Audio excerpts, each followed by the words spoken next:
Assalamualaikum semuanya. Perkenalkan, kita dari kelompok 1 akan membawakan tema tentang Open Recruitment OSIS MPK dan peran pembina OSIS di Bakti Kencana Soreang. Sebelum itu, perkenalkan, nama aku Kaila.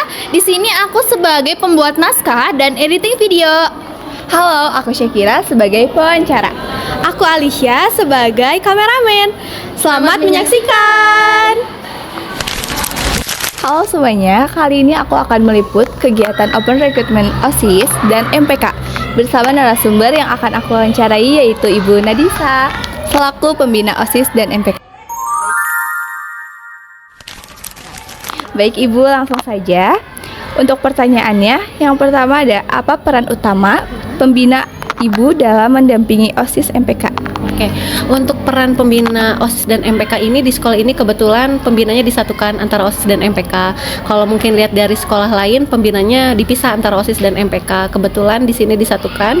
Untuk perannya sendiri adalah untuk membimbing dan mengarahkan kepengurusan OSIS dan MPK tersebut.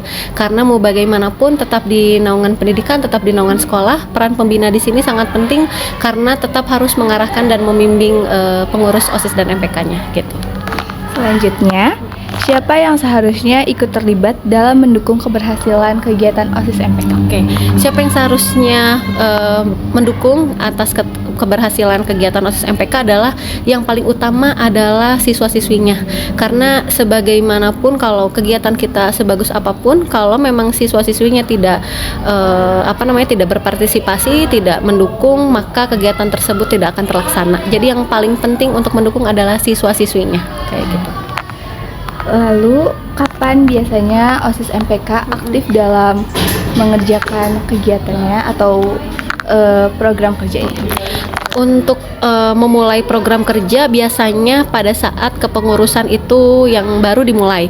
Pada saat tiap periode mungkin tiap periode kepengurusan itu berbeda program kerjanya.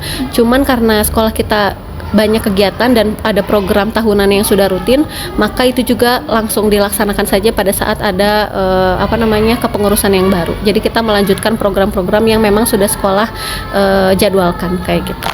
Lalu kalau untuk informasi Open Recruitment, siswa biasanya bisa temuin di mana?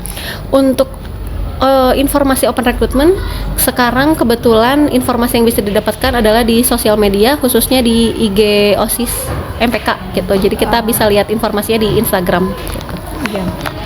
Lalu mengapa keberadaan OSIS MPK penting untuk siswa? Kenapa penting keberadaan OSIS MPK? Salah satunya adalah OSIS ini kan organisasi intrasekolah yang mana di sekolah harus ada organisasinya, mau itu di SMP atau di SMA, karena keberadaan OSIS ini adalah mendukung untuk aktifnya para siswa-siswi, mau itu dari aspirasi, mau itu dari kegiatan, keaktifan dan kreativitas. Makanya adanya peran OSIS MPK di sekolah itu sangat penting dan berpengaruh untuk siswanya gitu.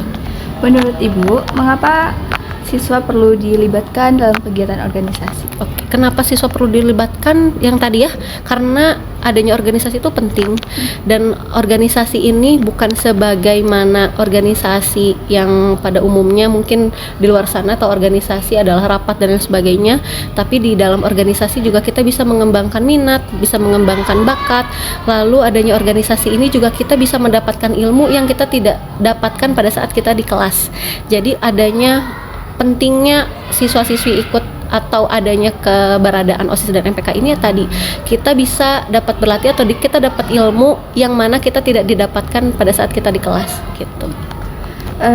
Bagaimana cara pembina membimbing siswa agar seimbang antara organisasi dan nilai akademik? Oke, kadang kita bingung ya antara organisasi atau sekolah itu susah membagi waktunya karena mungkin di pelajaran kita sibuk, banyak tugas dan sebagainya. Di organisasi juga sama, kita ada kegiatan. Tapi untuk menseimbangkan itu, yang pertama kita harus tahu manage waktu, mana yang prioritas duluan dan mana yang bisa dikerjakan duluan. Jadi kalau memang misalkan lebih penting itu sebetulnya lebih penting sekolah. Untuk organisasi adalah itu sampingannya untuk mengembangkannya.